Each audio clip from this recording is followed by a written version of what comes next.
Is the other side withholding during COVID-19?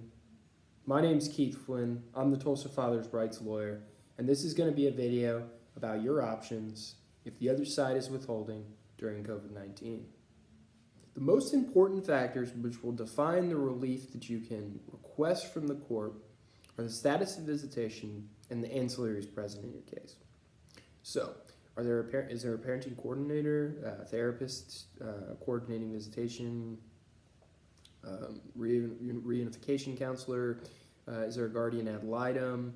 Is there a supervised, is there supervised visitation? Does the other side have, or does the child have an attorney? All of these factors are relevant, and what the actual setup of your visitation and how much access and possession you are allotted by the order are important.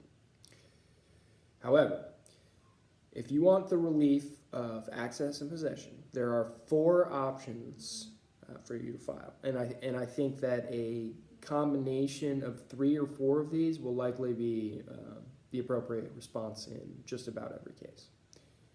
1. Application for writ of habeas corpus. Application for writ of habeas corpus is to move the body. That will effectively be a court instructing a sheriff's deputy to move the child from one to the other. Generally, this is used for custodial parents, but during the coronavirus, I think judges are more likely to do this and have expressed that they're more likely to do this based on the fact that motions to enforce are not being heard under the timelines by statute. The other option is to file an emergency. To file an emergency, it's got to be proven that there is a risk of immediate harm and that harm is irreparable.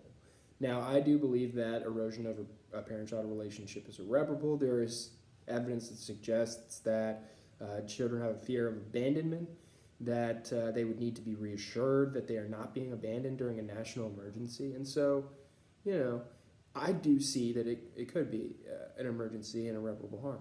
I'm not sure that the judge is going to agree with me. And so that's why I got to file more than one of these things. And the motion to enforce, which is the more traditional manner for relief, is set out.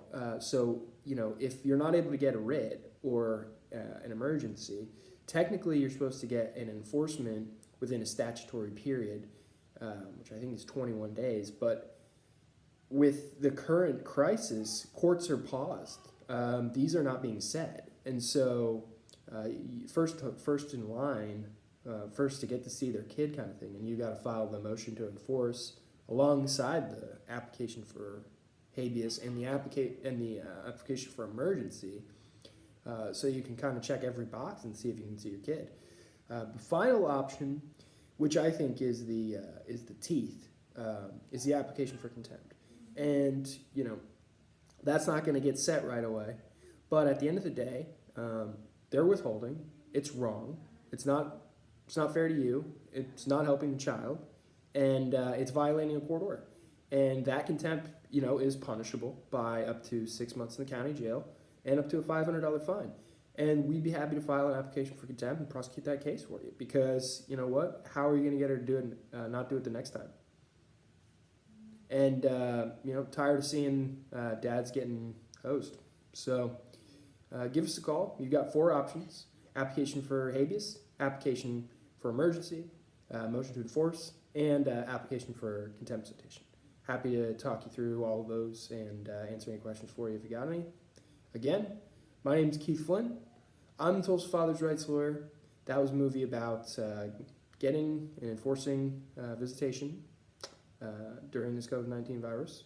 I hope it was helpful. Thanks.